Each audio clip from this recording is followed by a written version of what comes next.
Now, to further discuss this, I'm being joined by a human rights lawyer and political analyst, Sowore. Good morning, Alan, and thank you so much for joining me at this time. So, Good morning, Nigeria. All right, good morning. All right, Alan, I would love to hear from you. How do you think the death of Akeredolu will impact the political landscape of Ondo State, particularly seeing that the governor was actively involved in shaping and influencing legislation in the state? Yeah, first and foremost, let me extend my condolences to the family of Akeredolu in Owo and the entire Owo Kingdom and the family of his mother in Akeredolu of Ondo State. We have lost a man who is, as at yesterday, the governor. So please accept my condolences. And now to your question, definitely, automatically the death of the governor has truncated the political permutation in the state. So it's the beginning of a new era. There's a close of a chapter, and everything now has changed. You know, the governor is happened to be from the north, and his deputy from the south, Elijah in particular. And unfortunately, he still have about 13 months to the end of his tenure, and this unfortunate death occurred. So everything now has changed. The governor has now returned to Ondo South. He is expected to nominate his deputy any moment from now. The SSG happens to be from Ondo South. We do not have that kind of arrangement before. So the death of the governor has changed completely the political permutation against the 2024 governorship election in the state. Okay. Now, let's talk about the swearing in of Ayedatiwa in such a circumstance. Now, how do you think this would actually affect the public's perception, of how the government is able, or the government's ability to handle unexpected events and also effectively govern the people? Well, I witnessed the swearing yesterday, and it was smooth. And for me, the process of nominating a governor or electing a governor and that of his deputy is the same. So we expect, and from his address yesterday, the new governor, Lucky Ayedatiwa, he did promise to continue where Akeredolu stopped. And he took his time to extol some of the virtue of the departed governor vis-a-vis his monumental achievement in terms of infrastructure, in terms of provision of security, and his boldness to courage to confront what he believes in. And so we expect that the deputy governor should be able to continue the runnings of governance without any hindrance.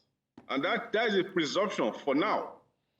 All right, still talking about presumptions, even before the governor died, there were talks that Ayedatiwa had his own, plans, his own ambitions and all that. Now, do you think that would affect in any way the continuity of governance and the stability of the state? Yeah, politicians, we always come with their different ambitions and agenda. But the people the people who have the final decision. I have no doubt that Ayedatiwa has an ambition. He probably will have even informed his late boss.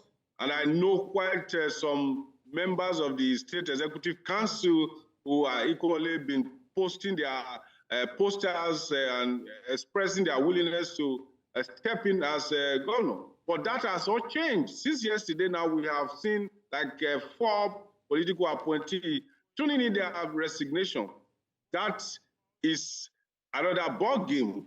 But I'm very sure that a lot of aspirants or those who wanted to contest before, because of this death or the unfortunate death of the governor, may have to stand down their ambition because the permutation or the political calculation has completely changed. All right, Alan, now that Ayedatiwa is a governor of Ondo State, he will definitely need a deputy governor himself. So what criteria do you think should be considered in selecting a deputy governor to ensure smooth transition? Fortunately, in our climate, the practice here in Ondo State is whenever the governor comes from the south, his deputy comes from central. His deputy can as well come from the northern part of the state. So, but the tradition has always been whenever the governor comes from the south, his deputy comes from the central. So we are looking forward to see him nominate somebody rather than those geographical consideration of somebody who is competent, who can assist him in ensuring that smooth governance is on and the people are put at the center of all this consideration. So for me personally, I wish he would look rather for competence in these two zones. Definitely he cannot pick from Ondo South where he is from, but he should focus more on people or someone who has the empathy, or the people who have fear of God and who have the capacity to run the affair of the state. All right, so just before we go, Alan, how do you think that the late governor's legacy will be remembered by his party and also by the people of Ondo State? Akeredolu had some indelible legacy that there's nothing that anybody can do that can take away from him. The establishment of the Neighborhood Security Watch nickname Amatekun is one of his greatest achievements.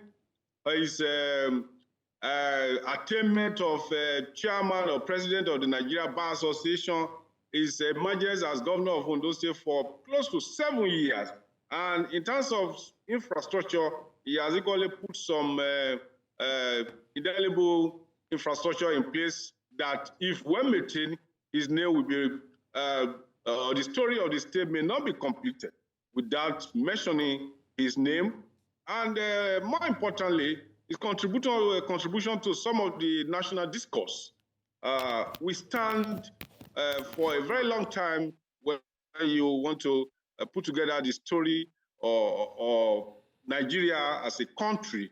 So he will well be remembered for some of these giant strides he made in his lifetime. Nobody can take that away from him.